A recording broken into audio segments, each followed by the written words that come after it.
Hey, before we get into this video, please note that this video will spoil the entirety of all three of the mainline Xenoblade games due to the fact that I'll be talking about the final forms of each team.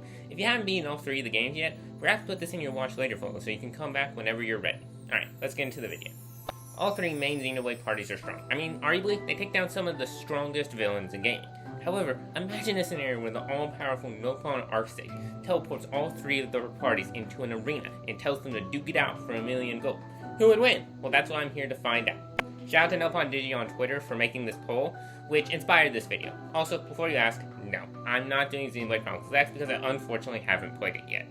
My gamepad needs a new battery, and Xenoblade Chronicles X costs $30+ on eBay. So, subscribe so I can get into the partner program so I can write these off on my taxes. Alright, with that out of the way, let's get into it. Okay, last warning before I spoil the entire game. You good? Okay. For Xenoblade Chronicles 1, we will be working off the assumption that Fiora keeps her empowered ability she got when she was a mech, even though she got her human body back at the end of the game. So, the Xenoblade Chronicles 1 party consists of Shulk, Fiora, Ryan, Sharla, Dunban, Melia, and Riki. First, let's take a look at their strengths. Shulk and Fiora are a very powerful duo. Obviously, Shulk has the Monado, which grants him the ability to see into the future, which is a huge boon when fighting against others who are on your level in terms of fighting capabilities. He also has all of the Monado, which includes stuff like speed, which can be helpful in avoiding attacks, and stuff like armor, which can help lessen the damage done by their opponents. This alongside seeing the future gives them a lot of flexibility and can make it quite hard for their opponents to do meaningful damage to them. Fiora with her mech abilities is insane. I mean, just take a look at Final Cross. It is so powerful that it forcibly topples the unfortunate soul who is the victim of it. It can also nearly one-shot enemies, and she is a reliable fighter as well. This duo can single-handedly take down someone, just like they did with Dixon. But this is where their weaknesses begin. Besides Shulk and Fiora, there really isn't someone else on the team that you could consider powerful.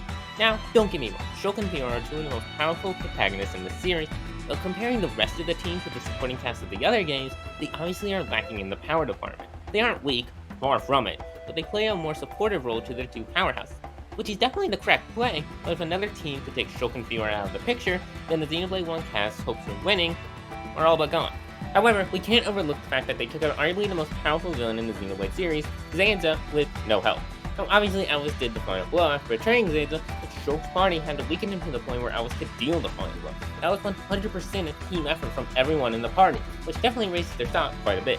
So overall, this team is very powerful, even if it is just focused on Shulk and Fiora. They have the ability to see the future and buff themselves up using the Monado, giving them a lot more flexibility than the other parties out there. Their only huge weakness is because Shulk and Fiora are the powerhouses of the team, the other members of the team play more of a support role to them. So if Shulk and Fiora were taken out, the other members could likely not hold their own.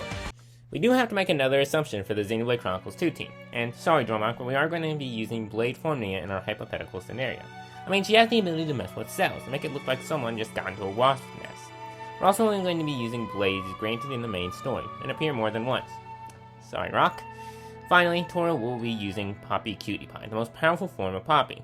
So, with those assumptions, the team is composed of Rex, the driver of Pyra, Mithra, their combined form of Numa, and Nia. Tora, who is the driver of Poppy Cutie Pie, and Morag, who is the driver of Rigid, and Zeke, who is the driver of Pandoria.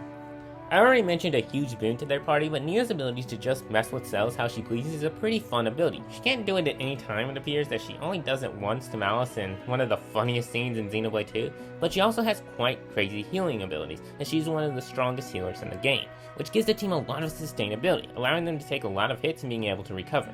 I don't think too much has to be said about Numa. She takes the best qualities of both Mithra and Pyra and combines them into her perfect form. Yes, she doesn't like to appear longer than necessary, but this is a hypothetical scenario. She would also inherit Mithra's foresight, which allows her to see briefly into the future to avoid attacks. In-game, it increases the evasion of the members of the party.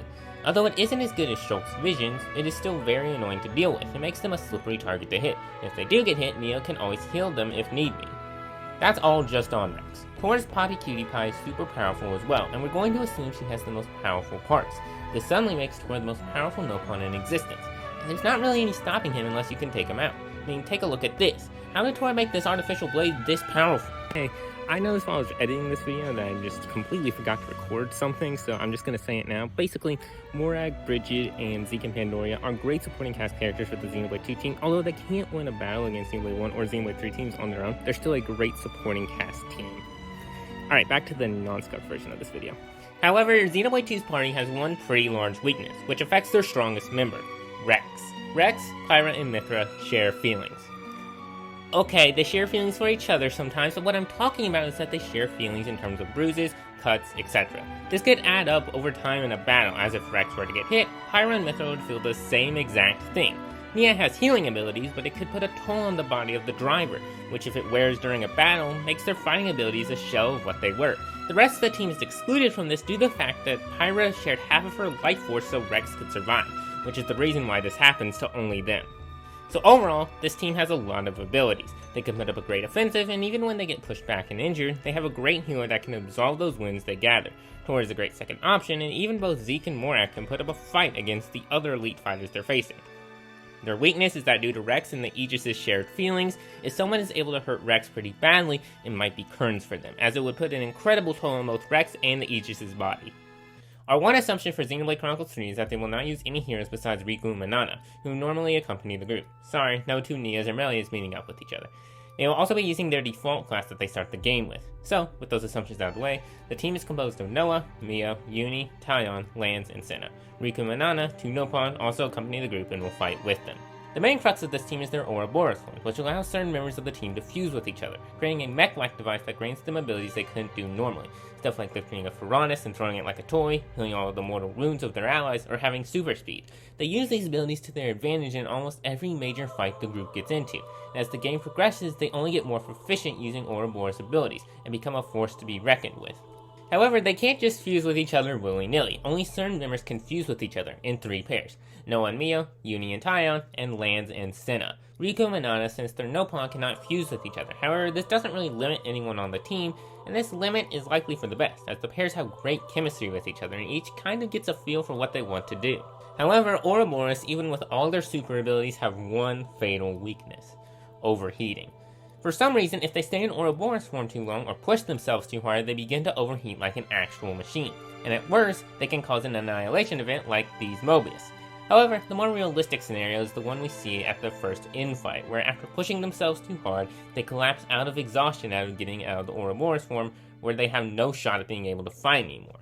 And while that is a fatal weakness, that fight notably happened pre-Lucky 7 Noah. After he thought he saw Mio die in front of him, he decides that he's going to have to call upon the true power of the Lucky 7. He can use the sword in human form, and Ouroboros form. In Ouroboros form, we see him cut right through Mobius' core, wounding him pretty badly. We don't really see him use it in human form in an applicable way, but it still is incredibly powerful even in human form. You haven't heard me talk about Riku and Manana because they're kinda useless in this conversation. They can maybe fire a pot shot or two at enemies, but otherwise they are far less powerful than the other two Nopon they're fighting against. However, outside of Ouroboros form, the team is not amazingly strong besides from Noah's Lucky 7. They all have pretty good fighting ability, but it's just not something that would blow you away. So overall, the Ouroboros forms are the crux of the Xenoblade 3 party's strength, and although it grants them incredible powers, it can easily take a turn for the worse if they push themselves too hard or stay in the Ouroboros form too long. Outside of the Ouroboros form, the team is not incredibly strong in any facet besides for Noah's Lucky 7, which can be a game changer. So now that we've talked about each team, we need them to fight against each other. Now, if the Nopon Arcsage just threw all 3 of them in the ring at once, 2 of the team would just gang up on one of them, which isn't fair.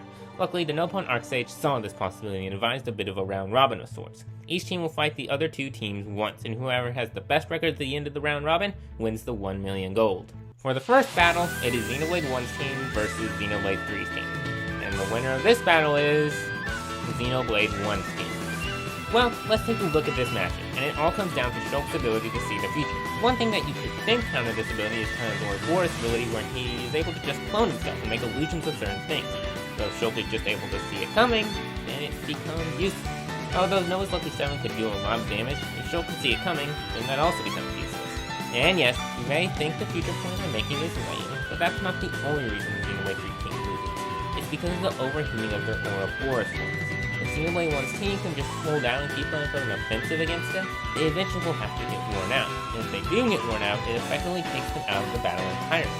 I wouldn't say this battle is a landslide victory for Xenoblade 1's team though. I do see a scenario where the sheer power of Xenoblade 3's team is able to overwhelm 1's team. And I think the more likely scenario is that Xenoblade 1 is able to withstand 3's offensive, and is able to eventually overpower them. So this puts Xenoblade 1's team at 1-0, and 3's team at 0-1.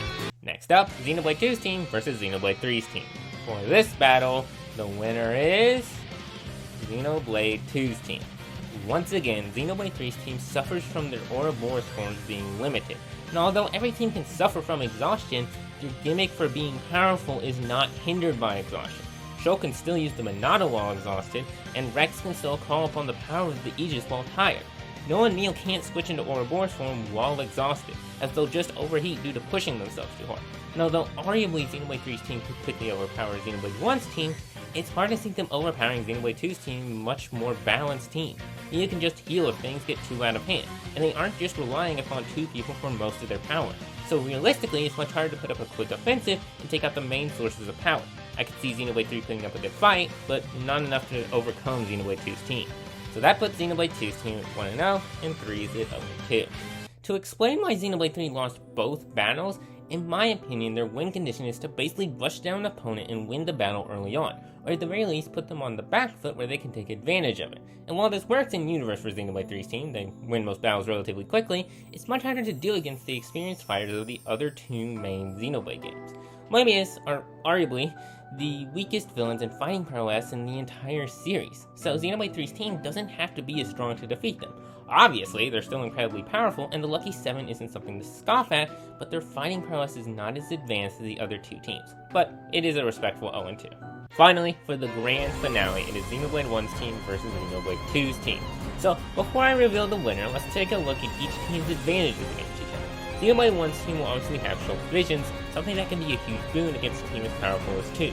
Shulk and Fiora are two powerhouses that can easily overpower any opposing team, and their supporting casts aren't anything to scoff at either. For Xenoblade 2, they have Nia with her insane healing ability, able to heal any wins that the team ends up taking during the fight. Also, with Nua being the most powerful Aegis, they also have the ability to overpower any team. The team also has a much more balanced power distribution with Tora, Zeke, and Morak all having a great fighting ability. So the winner is Xenoblade 2's team! The main reason for this is that although Shulk's team has the Visions, Mythra just has Foresight. Although Foresight is not as powerful as the Visions, it can still make their team unpredictable, and if she sees that Shulk is going to predict something, they can just change it up. Although this can also happen vice versa, I think Xenoblade 2's team just has more longevity. Nia's healing is nothing to be scoffed at, and besides Charlotte and Riki who do an okay job at healing, there is no main healer on Xenoblade 1's team, so even if they trade blows, Xenoblade 2's team can just recover from said blows more effectively, meaning that the longer the fight goes on, the better it looks for Xenoblade 2's team. Unless Shulk and Fiora can completely take the wind out of the sails of Rex and Mythra, I don't think they can outlast them, thus giving the victory, and 1 million gold, to Xenoblade 2's team. This is the final results of the battles. I'm sure the No Pawn Arc Sage was thoroughly entertained. Well, that was interesting. This video ended up being way longer than expected, but I hope you enjoyed regardless. If you have any comments regarding the video, whether something I missed or I just got something plain wrong about one of the parties, please leave them in the comment section below. I read every comment, even the 2,000 word essay ones. But regardless, I hope you enjoyed this video, and if you did, please consider subscribing. It's free and there's more Xenoblade content on the way, and it supports the channel a lot, so I'd really appreciate it. But with that, I hope you all have a wonderful day, evening, night, wherever you are, and this is Crystalized, signing out.